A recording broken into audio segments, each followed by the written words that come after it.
Brut, New Art on Stage, experimentelle Theaterformate, politische Performances, spannende Orte all over Vienna. Im Brut-Programm gibt's viel zu entdecken. Alles dazu unter brut-wien.at. Welcome everybody to the 6th edition of Gesellschaftsspiele, the Art of Assembly. Today's podcast will deal with assembling more than humans. My guests are Radha D'Souza and Sibylle Peters, and it's based on a live conversation on 16th of June 2021. First, thanks to Münchner Kammerspiele for hosting this, and especially to Mehdi Muratpur for making it possible, and also to Brut Vienna, of course, who produces the whole series. In the past editions, we have talked about different kinds of assemblies in activism, art, and politics. If you hear it for the first time, you might want to check out the website, the lectures, podcasts, etc. on there. Also, a lot of other material links and so on.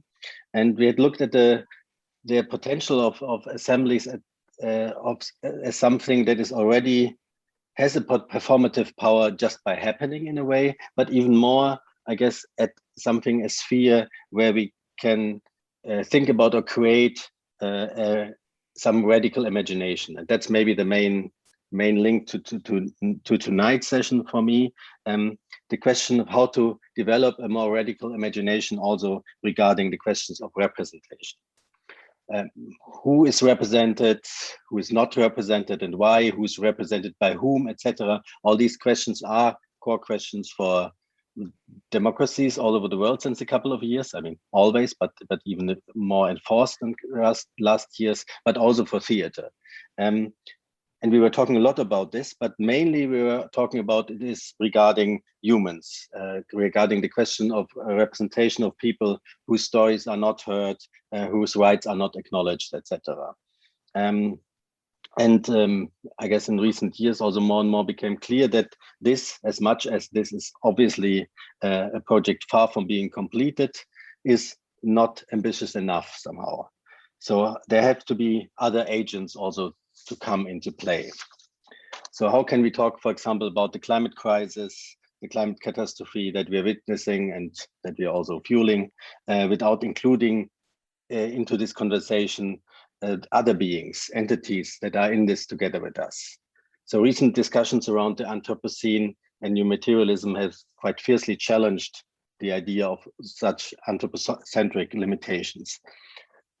But how can a parliament of things, to use the words of Bruno Latour, bring, for example, into this conversation other entities directly impacted by global warming, endangered species or plants or whole rivers, perhaps? So how can this become more than an abstract utopian concept? And how can we live a companionship, as Donna Haraway calls it, that goes beyond a one-sided or even maybe merely sentimental relationship with animals, for example? So this is the backdrop for our conversation tonight. And we will focus on some specific aspects of the questions in relation to representation, for example. So currently there are quite a few discussions of how to give political but also legal representation to non-humans, more than humans, other than humans, how to give rights to animals, plants, and landscapes. And for the lawyer and law theorist and social activist Radha D'Souza, this is not enough. For you, the problem goes deeper.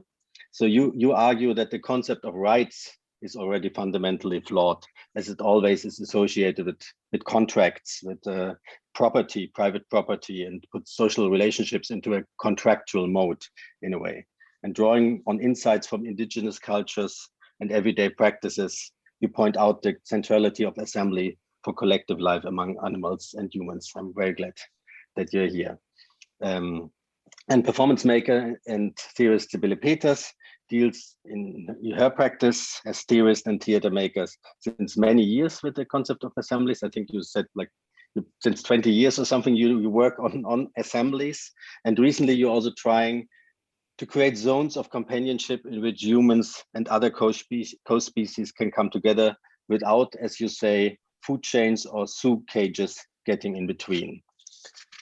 I'm also very happy you are here because obviously for the topic of assemblies in art and theater, you are one of the main protagonists of this discussion. So it took a while, but till we managed, but I'm glad you're here. And so I'm really looking forward to this conversation because I think it really brings another dimension into the topic that we have been talking about and dealing with in recent issues.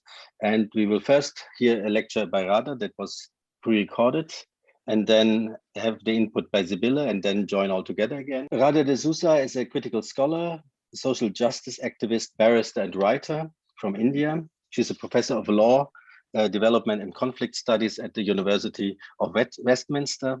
She has written and published extensively on a range of subjects and issues concerning social and global justice and the global South. And she's author, and that's maybe most interesting for us tonight, of the book, What's Wrong with Rights? Social Movements, Law and Liberal Imaginations, that came out in 2018. I'm really very happy that you're here. I want to begin by, first of all, thanking Florian for inviting me to this conversation on the representation of non-humans in art and politics in this series on art and assemblies. Florian has asked that I pay attention to the legal relationships between humans and non-humans.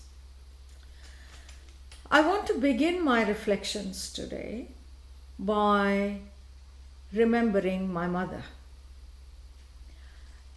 My mother, every day, and she still does this today, she finishes her cooking in the morning, and after that, about say 11 o'clock, she puts out a ball of rice on her kitchen windowsill for the crow. And every day, every single day, as long as I have known my mother, which is all my life, the crow comes to the windowsill at sharp 11 o'clock. You can set your watch to it and will accept her offering of food. And I've seen this all my life. Occasionally, sometimes my mother is late in finishing her cooking, as it happens sometimes. But the crow will still come at 11 o'clock and sit on her kitchen windowsill, and when there is no food, the crow will caw and caw and caw. And sometimes my mother will talk to the crow, and she will say things like, "Oh, one day I'm late, and look, you don't have patience," or, "Can't you just shut up and wait for a little longer?" Or she will say, "I'm getting it done, it's going to be ready in just give me another 5 minutes." And the way she spoke to the crow was exactly like the way we would speak to our children when they demand food and they're, it's not ready in time and so on. Now, every day, she's not an unusual person in this. There are many others throughout southern India who follow similar practices like my mother. When they finish cooking, they will put out food for the crow outside.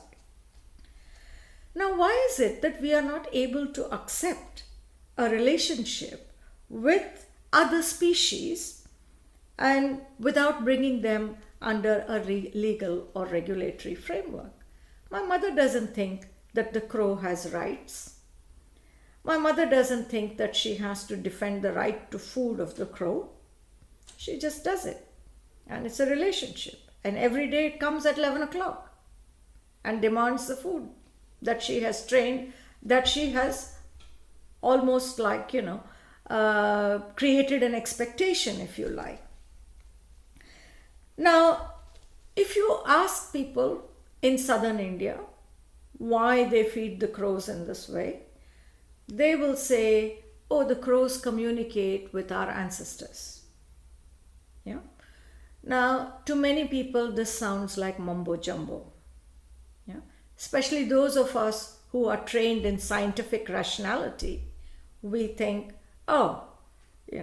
we imagine that communication with ancestors will be something like talking to them on the cell phone. Does the crow have a cell phone and talk to some ancestor sitting somewhere in the heavens or in other planets or whatever? Now, this kind of rationality we have come to accept. Yeah. But however, this belief that people have that the crows speak to our ancestors and we must therefore feed the crows every day. When we feed the crows, we feed our ancestors and so on. It modifies human behavior. And it modifies human behavior in the sense that we learn to accept relationships with other species without demanding anything in return. The crows are crows, we are who we are, and there is a bond between the two. But also modifies it because the crow's behavior becomes a metaphor, becomes something that a lesson, an analogy, where we learn how to be in this world. Yeah? And here it influences art, literature, language. In my language, for example, which is Tamil, we have an expression called Kaka Kutam. Kaka Kutam literally means assembly of crows.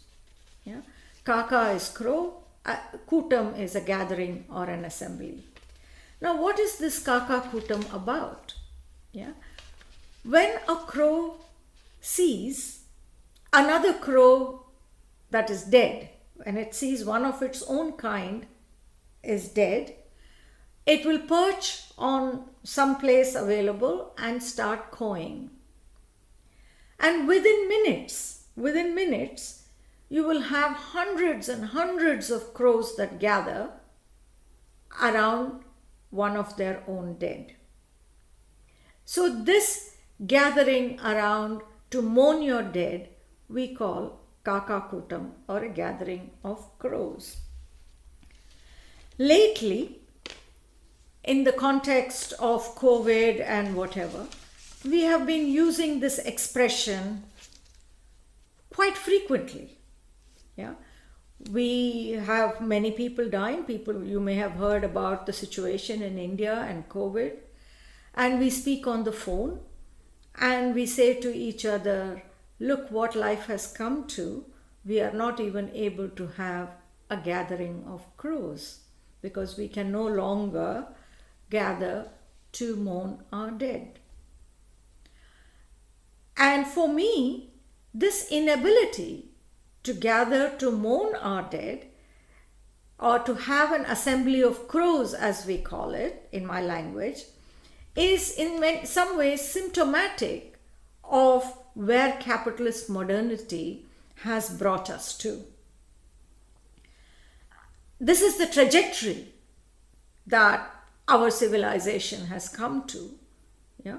Because mourning your dead is something that is so primordial that it happens in all cultures, throughout histories. It even happens among the animal world. Yeah? And this we are no longer able to do, assemble to mourn our dead. And when we speak on the phone, we say we cannot even do what crows do, mourn our dead, gather to mourn our dead. And I want to emphasize that it is capitalist modernity that has brought us to this pass. And by that I mean the social, intellectual, and cultural revolution that began in Europe, which alters the basic structure of knowledge and how we understand and know the world. Yeah? From about the Renaissance and throughout the Reformation and the Counter-Reformation, this basic architecture of thought was kind of settled. Of course, through arguments and debates and whatever else that happened. And then we have and this body of thought and the structure of thought is what we call the European Enlightenment. Now the hallmark of this European Enlightenment, or the structure of thought, is the separation of people from nature. Yeah? It begins with the debates on mind and matter and the relationship between mind and matter, body and mind, Descartes, various other people, etc. I won't go into all of that. Your listeners probably know these things better than I do even. Yeah? But it is this separation of people and nature that really triggers this whole process of thinking and thought, which is in turn based on, the dualism of mind and matter, the dualism of body and mind. Yeah? And this separation then introduces the nature-culture dualism. Now, the separation is established. How is it established? The law plays a significant part in the way it is institutionalized and the way it is legalized. And that is where the relationship to law comes in. Yeah? What the European Enlightenment did was to cut out all transcendental sources of law. Yeah? Law is no longer, does not come from ancestors, from God, from, whatever, or even based in any ethical philosophy, as the ancient Greeks or moral philosophy, as in ancient Europe. But it becomes completely contingent on politics, which means effectively you have a group of people which we elect, and we know from recent times that, these elections are very fraught, and therefore, these days managed by your Cambridge Analyticas and whatever. And this is the body that decides what is ethical, what is our relationship to nature, what is, our relationship to other species, and so on. And I think this legal system, in turn, is based on statistical analysis. Most policy making has statistical inputs, and logic. Logic is very much part of the law, and scientific rationality, which is the basis of this kind of thing. There are, however, fundamental problems about this way of looking at our relationship to other species and our relationship to nature. If we remember that the European capitalist modernity or European Enlightenment was spearheaded by merchants, and it was merchants and intellectuals with some support by a section of the aristocracy that actually spearheaded this social and intellectual revolution. And for any merchant, the single most important thing is contract. Yeah? There is no mercantile law, there is no other more important thing for merchants than having a stable and reliable system of contracts. Now, contracts have a grammar, and the grammar of contracts is a very dualist one. Yeah? There must be two parties to any contract. There's no contract without two parties. And the contract becomes archetypal metaphor for the concept of life itself. So life, everything from that time on becomes a dualist frame. For example, we have the social contract, which is an imaginary contract, but it's a whole social organization based on the understanding of contract. Yeah? Nature becomes property, which can be bought and sold in contractual terms. People become the labor force. And so from now on, my capacity to work, which I have because I have a body, I can now sell that capacity to whoever will pay me, a wage. And so we have the entire edifice of the legal system stands on the concept of contract. And it imposes a structure of thought on all of us, such that when we are faced with an environmental crisis, as we are now, we cannot think about the solutions outside the structure of a contract. Yeah. Now, when we think of protecting rivers or protecting animals or whatever, and we want them to have rights, we seldom stop to ask who is going to defend their rights.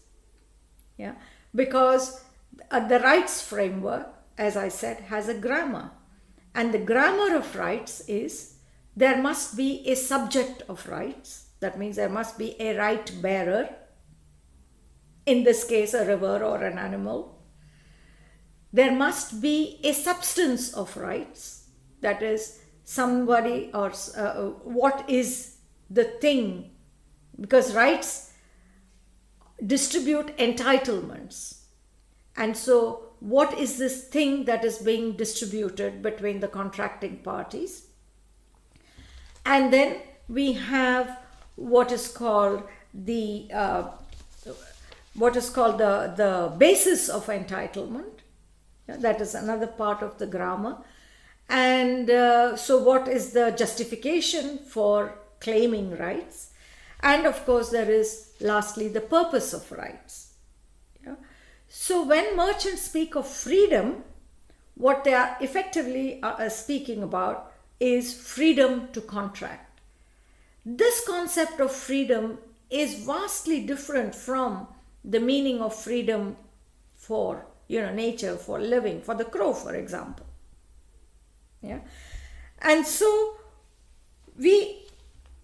this grammar then limits the whole our interactions to nature in such a way that we are not able to think of relationships with other species.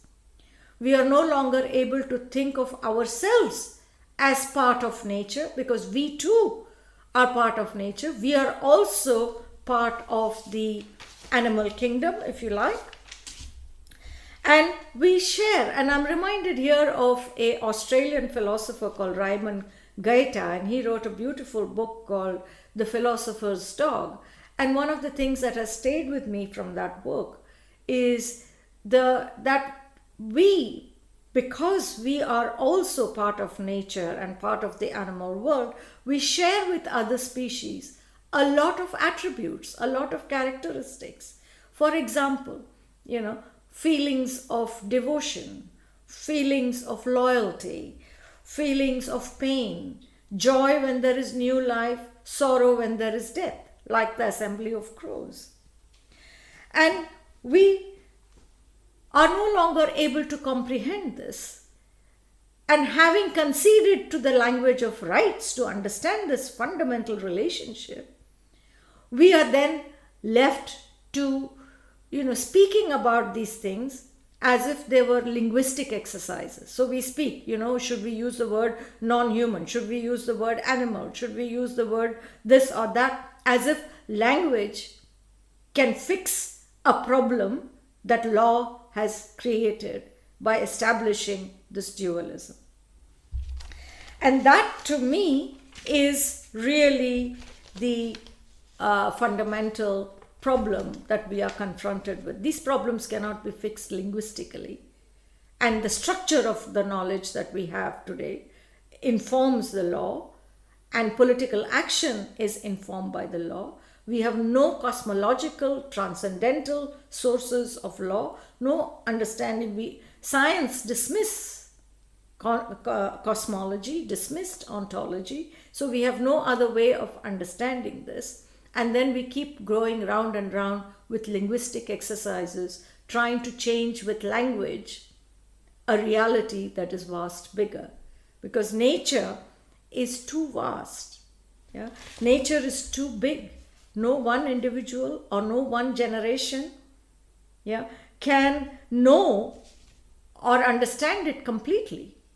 And therefore, it is not something that can be understood by simple empirical data, by experimental methods, by investigations, by statistics, and some of these kind of common methods we have of knowing things. And law is very much contingent on it. The problem for law arises precisely because It was the law that broke the relationship between nature and people. We cannot re-establish it by using the same law. Yeah. And I think we are living through times when there are existential problems that we face, and we recognize them. But the solutions cannot come from the same kinds of sources that created the problem.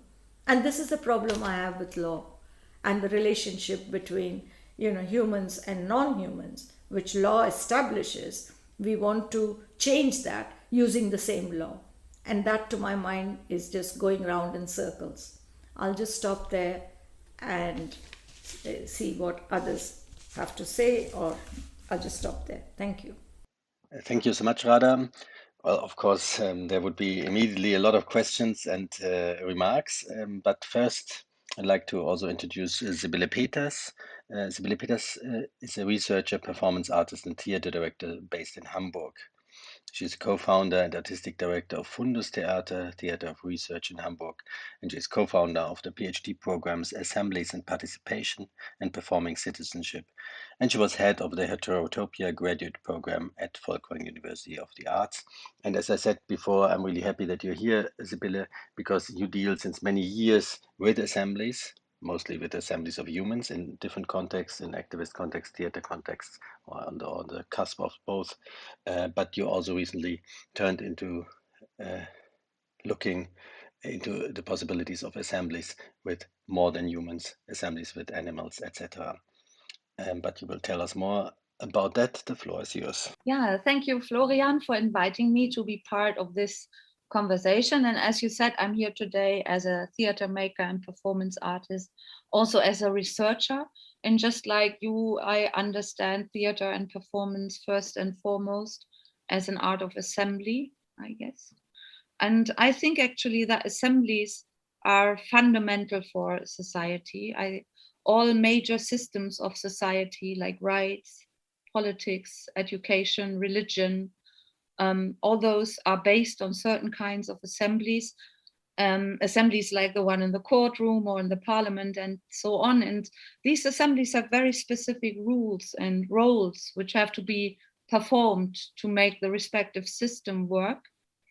And while the rules and roles of these assemblies are pretty difficult to change, as to change them would mean to change the whole system based on these assemblies. The assembly in theater, the assembly of performance art, can be changed. It's different.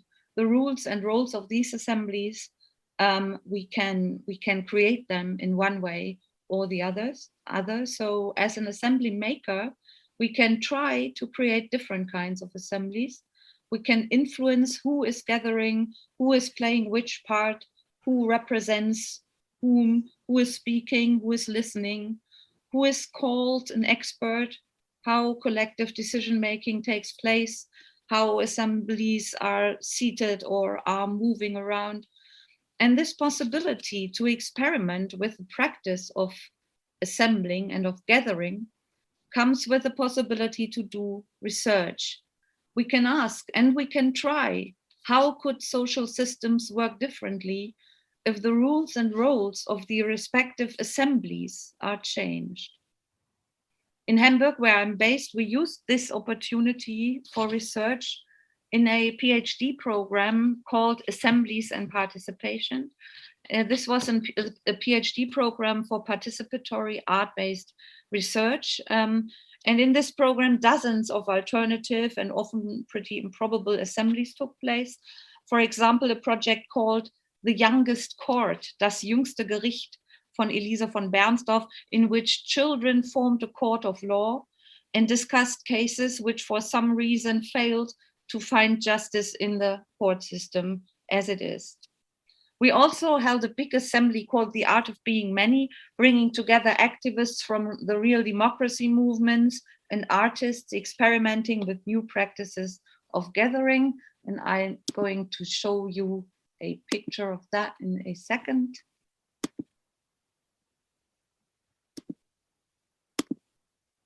I hope you can see the assembly, The Art of Being Many now. You can find lots of documentation, insights, and also methodology from this participatory art-based research on assemblies and participation in an online resource that we just published this year.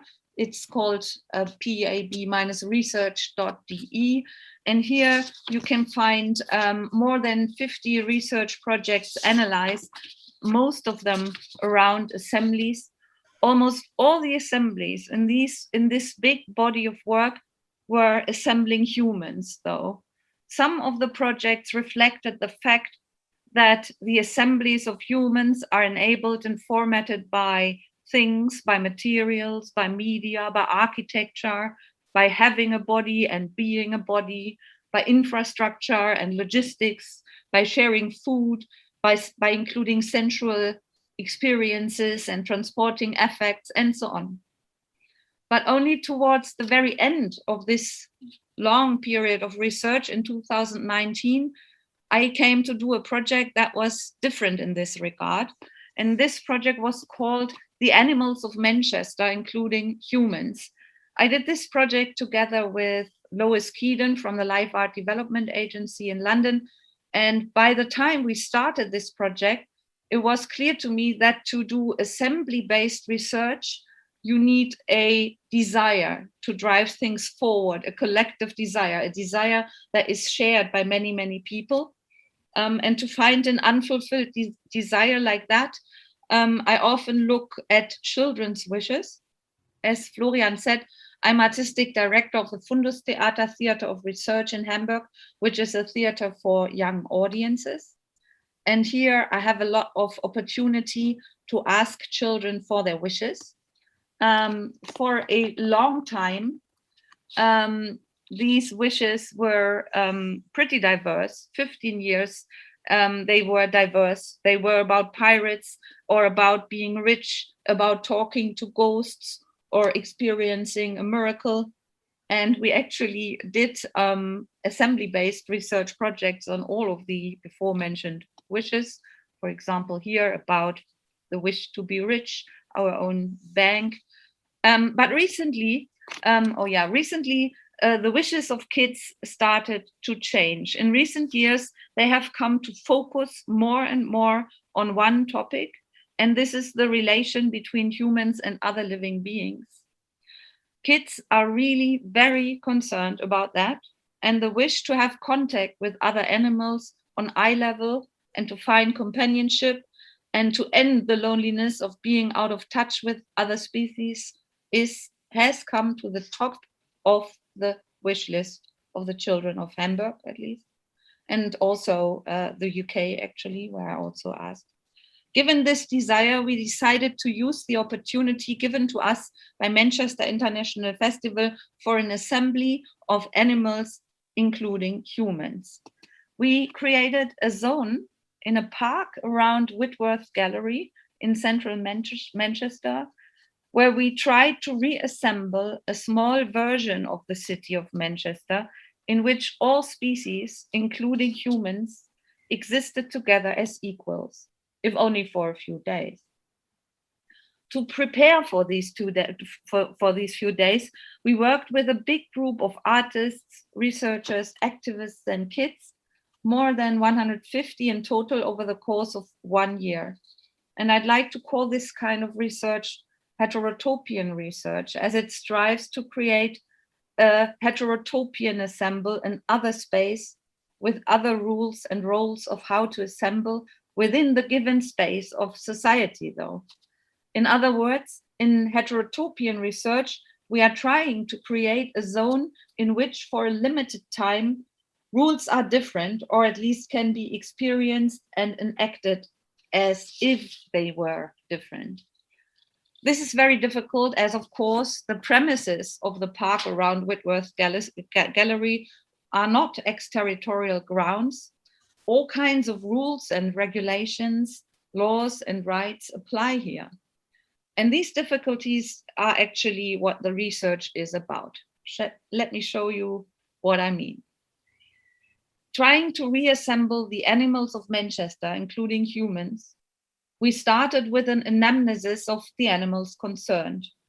First, of course, these were the animals present in the park, crows, actually, squirrels, and insects, for example. These animals were free. It was rather simple to imagine how to meet them as equals. We simply invited them to the assembly, for example, with a nuts house, an edible sculpture made exclusively for them, or with colors and aromas which they liked. There were also dogs which were walked by their owners. These animals were not free, but human property. And if we look beyond the park, the vast majority of animals concerned when it comes to the city of Manchester were, of course, also property. They were livestock, mainly cows and pigs, which entered the city in pieces as meat for sale, as property, but also as commodity, as product. In other words, the animals of Manchester broadly could be divided in humans, animals owned by humans, and animals not owned by humans. You might wonder what the overall relation between these two or three kinds or two kinds of non-human animals, let's put it that way, what the overall relation is. And this is a statistic of, this is a statistic of all mammals on planet Earth. And as you can see, the relations are pretty shocking. Of all mammals, 36 is us, 60% is livestock, and just 4%, and this number is falling since these statistics have been made 3 years ago, 4% of wild, or let's say free animals. This goes for mammals. It's a little bit better for birds, but actually not much. 70% of birds are chickens and other poultry which we own, and 30% of birds are free. So Radha is absolutely right. More and more we are forcing the more than human world under contract law. We are destroying it by turning it into property. And this may have started a long time ago, but it is very much accelerating in recent decades. And right now, it is coming to a pretty dramatic finale. There's not much habitat left. And we all know by now how taking over ever more habitats of free animals, like, for example, bats, has actually caused the COVID-19 pandemic. We did not know that yet when we worked on Animals of Manchester, but we knew that to reassemble the animals of Manchester as equals, we would have to work on and to try to redefine 4 different relationships: humans and livestock, humans and pets, humans and free animals, and humans and the extinct. We initiated 4 research groups consisting of artists, kids, and researchers to explore these relationships locally and find out how they might be changed towards more equality. The most radical idea coming out of this research or these groups was to free 2 cows from their status as commodity, buy them, set them free, and then have them present in the park as mayors of our alternative city. Interestingly, this turned out to be legally impossible in at least 2 different ways. First, the owner of an animal can decide to kill the animal, but she cannot decide to stop owning the animal and let it cross the divide to become a free animal again, at least not legally. And at this point, we also worked with the UK-based Indian artist Anshuman Biswas about cows and humans in India and the case of the so-called sacred and apparently free suburban Indian cow. But not surprisingly, it turned out to be impossible to transfer this model into our park assembly in Manchester. Impossible not only due to property law, but also due to laws regarding human health and safety, which are basically damage control within the limits of insurance contracts, and always a sort of law that assembly makers have to deal with a lot. Many of these health and safety laws now ensure that humans and the animals we own do meet as little as possible. Many laws actually. But for example, it is forbidden for a cow to walk or be in public space in modern European cities.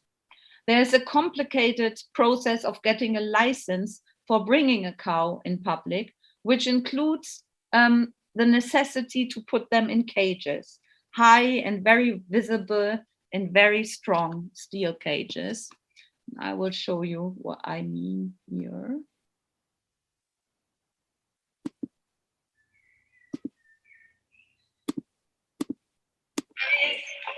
Do you think it's cruel for you to be kept behind a fence? Cows and humans both have babies. Cows and humans only have one childhood. What kind of sound? So in the end, we worked with the cows Petal and Pandora. All animals like. Sorry. With the cows Petal and Pandora, who lived in a community farm and which made its money not through meat production, but through education. These cows, Petal and Pandora, were our mayors at the assembly. And as they had to be in a cage, the only solution for that was that I, as the MC of the assembly, also had to be in a cage. So I spent the days of the alternative cities inside this little crowd control cage right next to the cage of the cow mayors. When it came to working with pets, we tried to turn power relations around for the assembly. And for example, we had a human school instead of a dog school, where humans were trained by dogs. The teachers which we hired for being, we hired as teachers for this human school, a bunch of dogs coming from a radical shelter in Manchester. And this was when another sort of rights came into play, animal rights. So here you see the human school. And one of the teachers we had at the human school was a disabled dog. This dog that didn't have back legs. And so he rolled around quite happily on wheels. We see this here. And to have this happy yet disabled dog working with us brought animal rights on the scene. For the project, we worked together with an expert on animal rights, a nice, pragmatic man who until that point had no concerns. But the disabled dog triggered his alarm. He said there would be a public shitstorm and ultimately we could be sued for working with an organization who didn't kill a disabled dog in their property, but let it suffer, as he said. As you can see, existing animal rights are a very weird case of rights. If one, for example, owns racing pigeons, then these pigeons are protected by some form of right. Owning these animals, you have to keep them in a way that is called appropriate to their species. Apparently, to let them race is appropriate, though to make pigeons race basically means to set them free far away from their home while keeping their beloved partners as hostages. To be a racing pigeon means to have to make a very lonely decision. Do you fly back to prison to be with your partner, or do you stay away and become a free animal in the city? As it turns out, most of the pigeon population of Manchester City actually consists of former racing pigeons and their descendants. But weirdly, when these pigeons decide for freedom, they also lose their rights to animal welfare. While owned racing pigeons have animal rights in some form, free pigeons in the city are not much protected by anything. And when they shit on your property, you are allowed to get rid of them in any way you see fit. Another thing that triggered the animal welfare alarm of our expert was an activist we worked with. A woman who had turned her suburban home into a shelter for hedgehogs and was personally responsible for feeding hundreds of hedgehog babies all day and all night. And for a moment, this lady, now who had been honored for her efforts by the Queen of England, was a suspect of being what current animal welfare regulations call an animal hoarder, someone who stops living like all the other usual suburban human beings and instead builds a symbiosis life with lots of members of another species. Someone like that might just be what Donna Haraway has in mind when she speaks about living as co-species. However, current animal welfare regulations call this a condition, a mental health issue, and recently started to disown people who are stigmatized as animal hoarders. One of my main ethical concerns at the time was with the beetle film theater, in which only insects were supposed to be filmed, who showed up on the scene on their own account.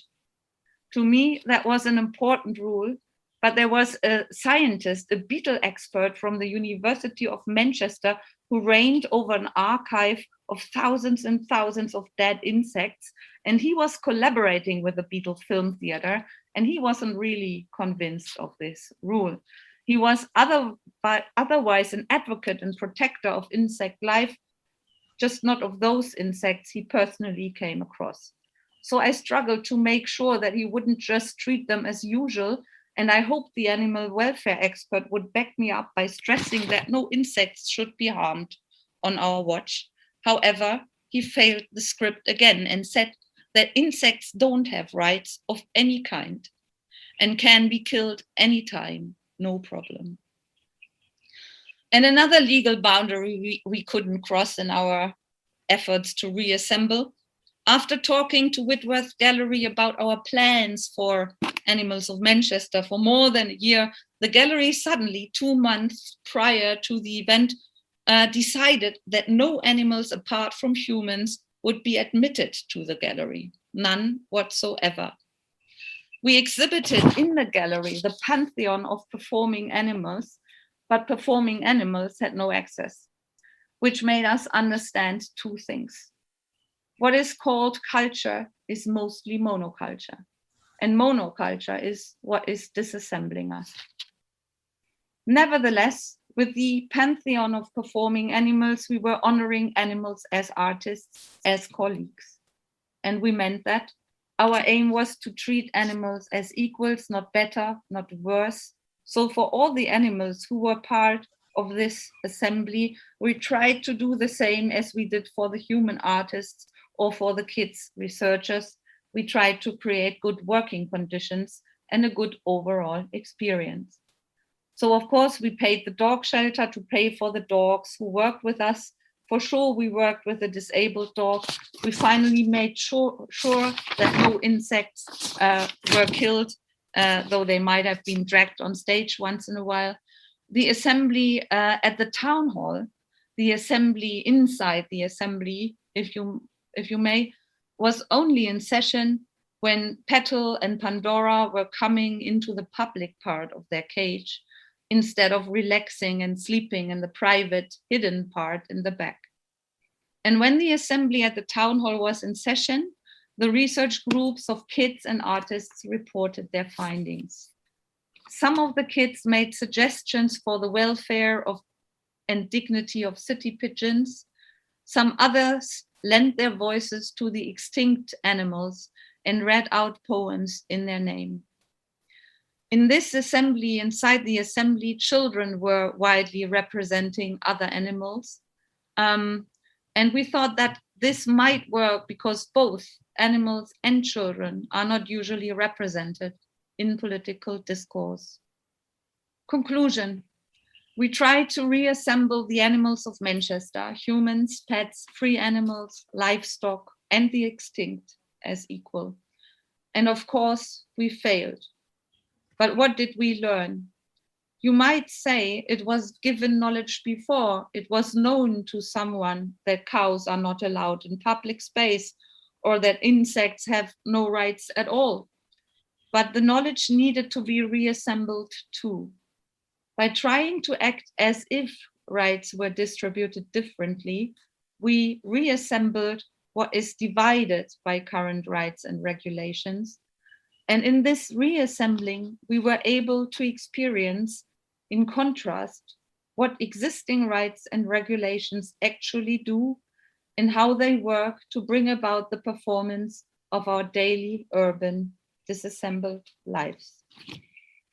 After reading most of your book, Radha, I think this might be a question, this question of what rights actually do might be what your work and my work somehow have in common.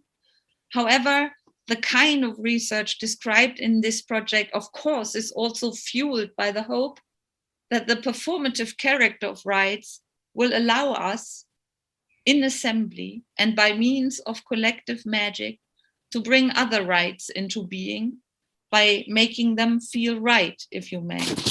Like the Kids Ambassador describes it here. And I care for all of the people in the world and all of the animals in the world.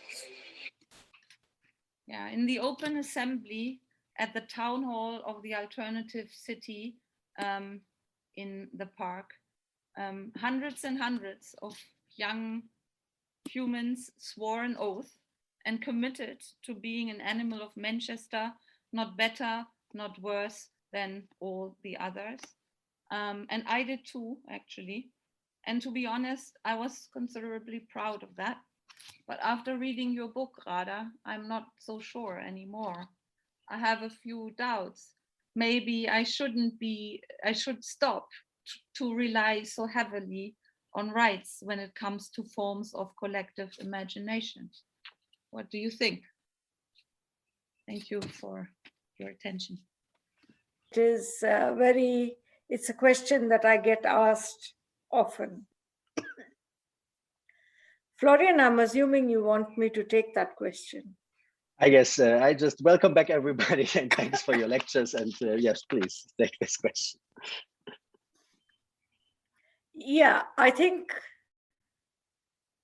there are this question of, yes, we accept all that the critique of liberal rights, but maybe there is something that can be salvaged from that, which is what I understand your question to be. Maybe it can be used differently. Maybe it can be put to a more, collective use. This kind of thing has gone on for quite a while. It's not a new thing of, how can we use rights for different purposes. For example, the whole trade union concept comes with that. Why can't we use contracts for collective contracts? And more recently, we have indigenous people, who said we don't accept this individualistic rights concept. So, and then of course we have now, much more. So, this idea of trying to make rights work. And I think the difficulty that we have with that is it takes us back to where we started. I think it was Einstein who famously said that you cannot resolve the problems by remaining at the same level of consciousness that created that problem. So what I'm trying to say here is, for the last 500 years at least, a certain way of thinking about these things has brought us to a situation where there is no fish in the sea, there are no whales in the oceans, there are no tigers in the forests, there are no forests, let alone tigers in the forest, and it has come to this level that today we are happy even if there is a small sample of species somewhere, which is what the whole conservation logic becomes about. What I'm saying is we need to change the way we think about these things. Yeah. When you were talking about your Manchester Park and that thing, I was thinking of my city in Mumbai. Yeah. Now, Bombay is a city of 18.5 million people. It's a huge city. And 25% of the city lives in slums. Yeah. And stray dogs, we are the opposite. We have no laws for any of those animals. The stray dogs are everywhere. Yeah. And often when Western tourists come to Bombay, they get very, anxious about these stray dogs and whatever it is that they do. But if you look at the relationship with people, for example, in the housing block that I live in, the stray dogs, they have their own life. They're territorial animals. They have their own life and they come and go. Sometimes people feed them, whatever. But at night, if a stranger comes alone, if a stranger comes, then the whole group, a pack of dogs will go after them, and it can be quite dangerous. But if a resident of that area goes, they don't do anything. I can come at 1 o'clock at night, walk home, the dogs will not do anything. Now, I'm trying to get people to think about what other possible relationships are there. And is there a different way of thinking about this relationship? I'm talking of a city like Mumbai, which is, which is hardly the most organized or regulated or, city in the world. And you see these kind of things in everyday life. And I think that this idea that we should somehow be controlling everything, and this controlling mindset comes from this European Enlightenment, comes from this legalization idea. Everything has to be controlled. Everything has to be, dogs have to be vaccinated. Everything has to have a place. But if you just leave it, and this is what I think we find extremely difficult to do, give up control, don't do anything. Those stray dogs, they don't do anything to us. They know I live in that area. And they have never had a problem with them. Coming home, I walk home at 12, 1 o'clock at night. They don't bother. They come around, they go away. I'm just trying to say, can we imagine another way of building those relationships? It is impossible to do in a country like UK, because if you don't vaccinate your dogs at certain times, in the year, you can be put in prison. The dog shits on the road. We have dog fouling and fine for that. And the dog fouling fine never works, because how are you going to capture on video? Imagine the level of securitization that it will require to capture on video every dog that fouls on the street, and then to identify the owner and prosecute them. This is the level of ridiculousness. And then we talk about natural manure. Well, why don't we just say this is natural manure? It will, some flower will grow out of that dog fouling. I think it's a whole mentality we have developed. I know this sounds frivolous, but it is a whole mentality that we have developed, that everything must be controlled, everything we must dominate. Even when we want to talk about freedom for animals, we want to talk about it by talking about how can we dominate, or how can we change that behavior. And I think what is needed here is we have to change our behavior, not ask the animals to change their behavior. Because we have caused this problem. We killed the whales, we killed the tigers, we killed the elephants, So we need to change that. Because there was a time when we lived quite well. Farmers used bullocks for plowing fields. The bullocks were there. They owned it, but it was not like, commercial ownership. There haven't been so many people back then as now. It's also a good thing. Yeah, that is again, and then of course, when you were speaking, I was also thinking, you mentioned so many people at that time, and that reminded me that when you were speaking, there were two thoughts that came to my mind on assembling. One is, what we are doing to the animals, we are also doing to human beings. Look at the stealth bombers. Look at all the robotic warfare. Why do we keep on developing more and more of this? And we kill people. And when the children come here, we say, oh my God, we don't want the migrants. They are going to ruin our culture, and so on. So we are not discriminating between humans and non-humans at all. We are treating both of them as badly, if you like, as, it's not like we are treating human beings well and we are treating animals badly. Anything that doesn't have a monetary value is we think is of no use. And this is where it comes down to. The second thing that was crossing my mind, and this is something that I don't know how you will see this, is, throughout human histories, human beings have always had a place for gathering. Animals have their own thing. Elephants, for example, live in herds. They have their gatherings and so on. But we have always had. So, for example, the Maori have a marae, or there is a meeting place. In traditional villages in India, it is the banyan tree, is your classical meeting place. Churches were meeting places. But now, if you want to meet, if a group wants to meet, there is no place to meet. If you don't have money, you can't meet. Even churches charge you money. Yeah, I mean, what is also interesting about this question, I think, in regard to the more than human world, and I also like that about your lecture very much, the assembly of crows, the fact that you call an assembly of crows basically a ceremony of burial, right?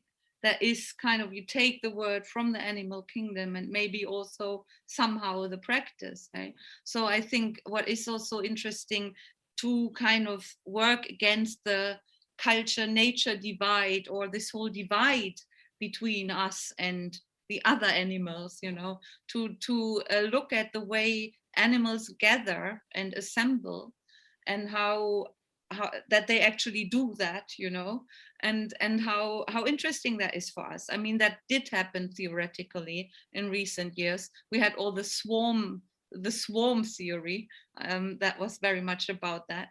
But then you have all these different ways of organizing the collective, the herd, the flock, the pack, and they have all different rules, and like maybe it could be interesting to get into an interspecies dialogue about how to gather, what are the different forms of gathering, I think that would but for that we have to gather, and this is becoming a problem now.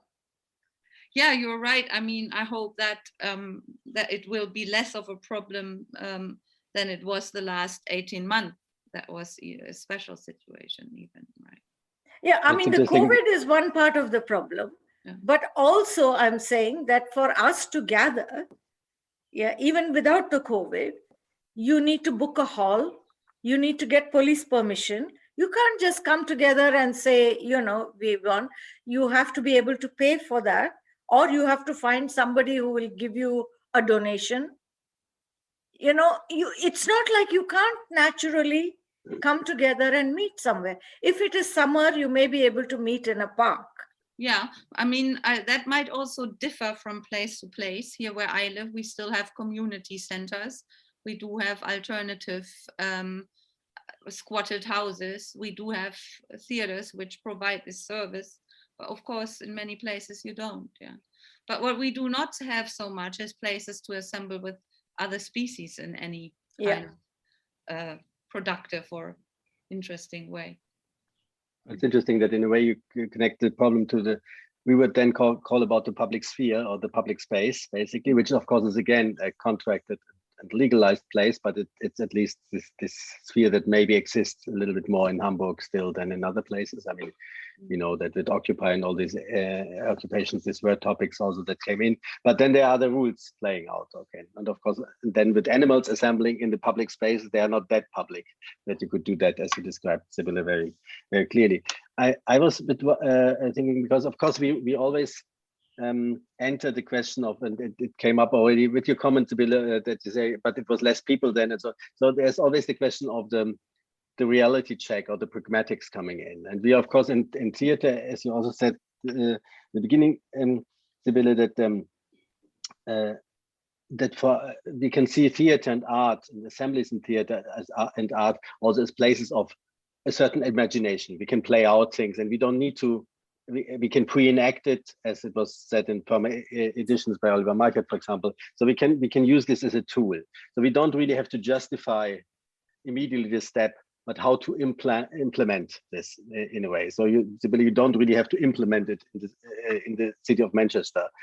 You also couldn't, you wouldn't be asked, but also you don't have this obligation. So you can just try out things and it fails. And failure is very important in this. I kind of like when you were mentioning the assembly of assemblies that you did some years ago, and you quite extensively wrote also about where it didn't work. So I think a part of assemblies in art very often are also about not about making perfect assemblies, but of failing. So we have a certain freedom in the arts in this. In the field of law that you work on, you can speculate also, you can write this, but at the same time, you're also a barrister, you're also entangled in pragmatic dealing with laws that you with rights that you criticize on a radical level, but at the same time are work within them. Can you maybe it's of course it's like in a way an unfair question, but of course it's always interesting how to start. So how would you start, for example, if you would be, well, in a paradoxical situation, be a lawmaker or become in charge of things? Is there a pragmatic way also? Because just going back hundreds or even thousands of years is not a pragmatic way, obviously. So would there be pragmatic steps in law and in democracies and so on that you would suggest? Well, I mean, that's a very loaded question. You can't go back thousands of years, and you cannot unlearn what you have learned. So, what we know, we cannot unlearn that. And so that is something that is very clear, and you cannot go backwards. Time never goes backwards. In terms of what can we do pragmatically and so on, I mean, I am not a lawmaker, which is an option I had with my qualification, precisely because I think that the time for making reforms from within the system has gone. And this is the reality we are in today. Yeah. Whatever reforms within the system was possible has been done, has been tried. And that is why we need to come up with new things, because this environmental crisis, the climate crisis, is too big and it's happening very fast, much faster than we are thinking of solutions for it. So as far as the practical side is concerned, as a lawyer, as a barrister, if somebody comes to me with a case, then I have to defend that, and it's a small, limited role that I play as a professional, right? But just because my profession happens to be law, it does not mean that as a citizen, as a thinker, as a member of society, I must limit my thinking to the law. In the same way, I mean, and I say this in my book, I'm a woman, and I'm a woman in a patriarchal society. Our societies are still very patriarchal. I grow up in a family. I criticize patriarchy, but that doesn't mean I stop living in my family. There is a contradiction there. There is a contradiction, but we live with those contradictions all the time. But when it comes to rights, we seem to be saying that because if the police arrest me, I will have to go and defend myself and so on. Then therefore I must accept everything that the law, the legal structure. That's not the case. Imagine if, 500 years ago, somebody who criticized Newton, for example, he said something that was not in compliance with the church's teaching, and people were punished for that.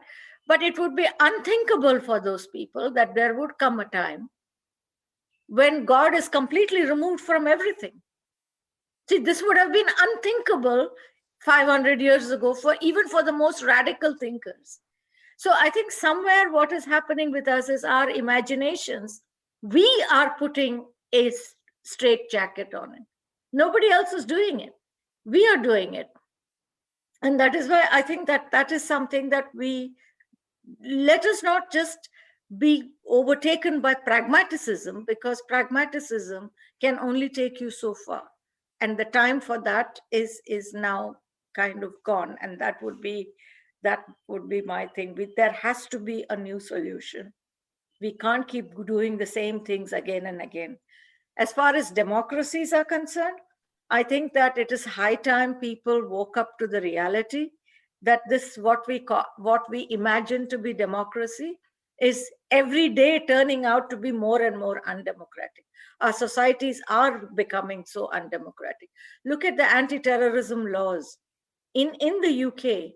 Look at the surveillance systems. Look at the level to which the so-called deep state has gone into. We are no longer that kind of democracy. I think it's high time we also wake up and realize how much the extent to which our freedoms are gone. So maybe even democracy needs to be rethought. So that is where I would kind of say this. We can't assume we are living in a democratic society. Not after Cambridge Analytica has started setting up election markets, where their whole election market concept itself is fundamentally problematic for democracies. But I mean, let me just, wouldn't it be just great to have a law, I don't know, globally, that forbids to have property over animals? That would basically rescue us, would rescue the planet, I think. I mean, the problem here for one thing to do, let's just say, okay, property law exists, but it doesn't cover animals anymore, and see what happens then. That would be, I mean. Yeah. No, I see what you're saying. But the problem with that is, who's going to make the laws? See, we talk about the law, the normative part, but we don't talk about how the legal system operates. So who's going to make the laws? It's your parliamentarians, right? Today they will make it. Tomorrow, if the 51% in your parliament changes, that law has got no sanctity, it will go. This is one thing. Second thing, when you start on a campaign, already, you need to get a whole body of people who will accept what you're saying. Let's face it, today, most of people who think like you and me are on the margins, right? And when it comes to that, corporate citizens are the most influential citizens, not Sibylle and Radha and Florian. It's the Monsantos and the buyers and whoever else who are the big citizens. They have equal rights like you and me. And when they start asserting their rights, where do we stand? I would rather begin to de-recognize the corporate citizenship, the corporate personality, and the citizenship that is vested, and the equality between humans and legal entities, and begin with that thing, because that is where the problem is going to come in. The problem is not going to come in with, yes, if we had a law, but there's a big if there. Who's going to make the law? How the law is going to be made? What are the Monsantos going to do when you campaign for this law? Because they are also got human rights. They've also got, all the rights that we say we should have and we should give to non-humans. Well, I can just say, to end on a hopeful note with this, that we in where I live, we might have a majority for it, like in 10 years, when these kids are growing up that I meet all the time. Let's see. Well, with the majorities, we often have on the left side, we always sometimes have too optimistic views on what majorities we could get for what. But of course, but still the time issue comes also in, of course. Like, I mean, as you said, Radha, well, there's no time, and everything you described needs time. As you said, we cannot unlearn. At least we cannot unlearn within a generation or two, but there's no time. So this contradiction, of course, stays. And I don't know what, like Sibylle, for you with also with all the improbable assemblies, as you call them, you've done, how to relate to this idea? Yeah, it's trying out. Yeah, now you gave half an answer. You said in 10 years the children will then be, so it's part of the work in making the world better in long time, in long term span. But how do you deal with the issue of time? For example, in the climate catastrophe in terms of thinking of assemblies and thinking of reinventing and getting imagination and so on. It's all because it's all projecting on a further. Yeah, it's all functioning when one thinks one has time. It's much more difficult when we actually say no, we have to do something now. Well, what this I mean, I totally believe that we do not have time. However, this feeling of okay, we don't have time makes us accelerate and be quicker and try to be quicker and do more. And that is somehow also what we're not supposed to do. I mean, I think what we saw in the few assemblies which we were able to create during COVID, the one thing that I liked about it was that there were so little people, less people, and between the people there was so much space outside, and somehow everybody knew that it's not just the people assembling, you know, it was also COVID also assembled, you know, all the things in the air around us assembled, and somehow there was, in a very bad way that I hated, but somehow there was an awareness that it's not just a human assembly and never has been, but others are also there with us, and we need to leave space for them between us. And I think that that's something that I would like to kind of, I don't know, I would like to try and hold on to in a way when it comes to more than human assemblies, because actually I'm just right now writing like an application to do something that is like in this line of work again, like a conference of animals. But of course, if you then have to write how many people are going to be there, I mean, for the money that you want for it and so on, you know, that the economical side of creating an assembly. Of course, there can be easily just too many people to actually have an interspecies assembly, right? So I'm not quite sure if we should actually hurry anything. I'm more on Radha's side and think, I mean, Florian, you know that from this other collaboration that we had before. The difficulty is that we should actually do so much less as humans, you know, and it's very difficult to legitimize that I now have to be this hugely active person who makes all this fuss about not making a fuss so much anymore. That's a little bit of the paradoxical situation when it comes to assembling humans and non-humans. And maybe a bit in the same vein, a question to you, Radha, also about, you said, okay, as a barrister, you do pragmatic work and help people within the system. As a theorist, you open a wider, more radical way of thinking. But you're also an activist, or you describe yourself also as an activist. Do you have ways to, how as an activist do you try to accelerate or slow down or to intervene with this, or is this also then in the pragmatic realm also? How does it connect to the utopian or let's say radical thinking that you propose? Well, I think for me activism means two things, you know. One is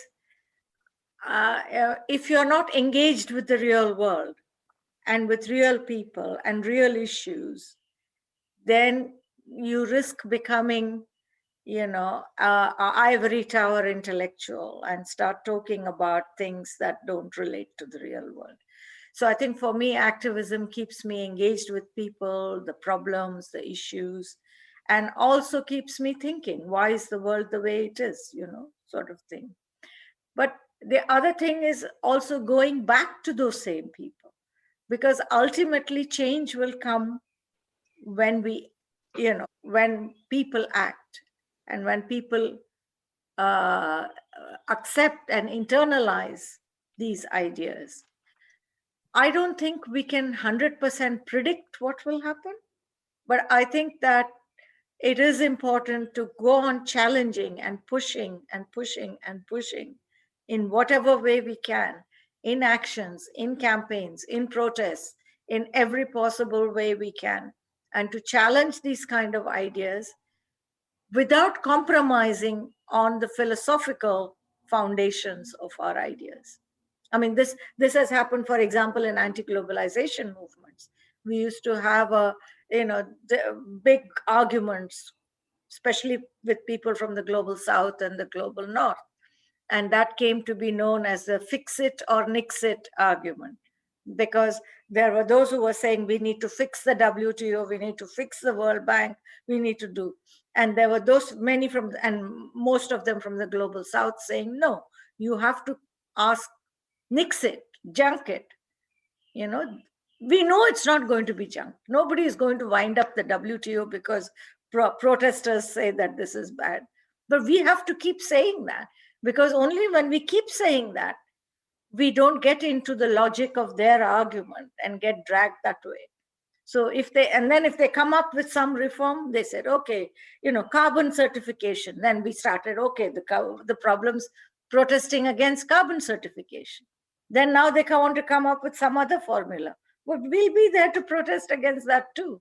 So this is, through action, taking people to realize the philosophical and other issues so that we don't end up compromising.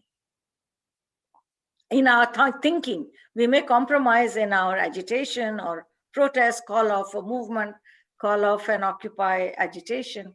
But, this and that fix it or nix it explains or frames that outlook in a very crisp kind of way. Which in a way relates to the revolution of reform debate for hundreds of years, which again brings the problem that the revolution would be done by humans, I guess. So still it's a vision of something that is part of the solution. It would still need that.